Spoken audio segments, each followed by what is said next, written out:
যুক্তরাষ্ট্রে American party নামে নতুন একটি রাজনৈতিক দল গঠনের ঘোষণা দিয়েছেন ইলন মাস্ক।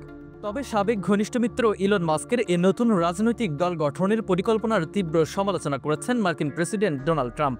গতকাল রোববার মার্কিন প্রেসিডেন্টকে বহনকারী উড়োজাহাজ এয়ারফোর্স ওয়ানে ওঠার আগে সাংবাদিকদের সঙ্গে আলাপকালে ট্রাম্প বলেন, আমি মনে করি তৃতীয় কোনো রাজনৈতিক দল গড়া একেবারেই হাস্যকর।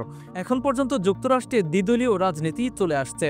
তৃতীয় কোনো দল তৈরি করলে তা শুধু বিভ্রান্তি বাড়াবে। নতুন রাজনৈতিক দল গড়ার বিষয়ে ইলন মাস্ক কয়েক সপ্তাহ ধরে ইঙ্গিত দিচ্ছিলেন। অবশেষে গত সপ্তাহে এক্সকে দেয়া পোস্টে মাস্ক ঘোষণা দেন তিনি রিপাবলিকান ও ডেমোক্র্যাট দলের প্রতিদ্বন্দ্বী হিসেবে আমেরিকান পার্টি গঠন করেছেন। ট্রাম্প ও মাস্ক একসময় ঘনিষ্ঠ মিত্র ছিলেন। ২০২৪ সালের মার্কিন প্রেসিডেন্ট নির্বাচনে ট্রাম্পকে বিজয়ী হতে সহায়তা করেন ইলন মাস্ক। তিনি ট্রাম্পের নির্বাচনী প্রচারাভিযানে বড় অঙ্কের অনুদান দেন। এরপর নির্বাচনে জয়ী হয়ে দ্বিতীয় দফায় ক্ষমতা গ্রহণের পর ট্রাম্প সরকারি দক্ষতা দফতর চালু করেন। এ দফতরের প্রধান করেন মাস্ককে। ১৩০ দিনের ম্যান্ডেট নিয়ে এ দায়িত্বে এসেছিলেন ইলন মাস্ক। ট্রাম্পের সঙ্গে মতবিরোধের জেরে শেষ পর্যন্ত প্রশাসন থেকে মাস্ক সরে যান। পরবর্তী সময়ে দুজনের মধ্যে বিরোধ আরও তীব্র হয়।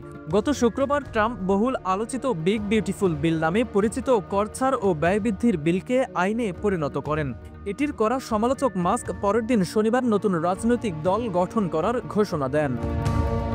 এদিকে ট্রাম্প গতকাল তার মালিকানাধীন সামাজিক যোগাযোগ মাধ্যম ট্রুথ সোশ্যালে দেয়া এক পোস্টে বলেছেন, মাস্ককে পুরোপুরি পথ হারা হতে দেখে সত্যিই দুঃখ লাগছে। সামিউল আলিম, পুন্ড্র টিভি নিউজ ডেস্ক।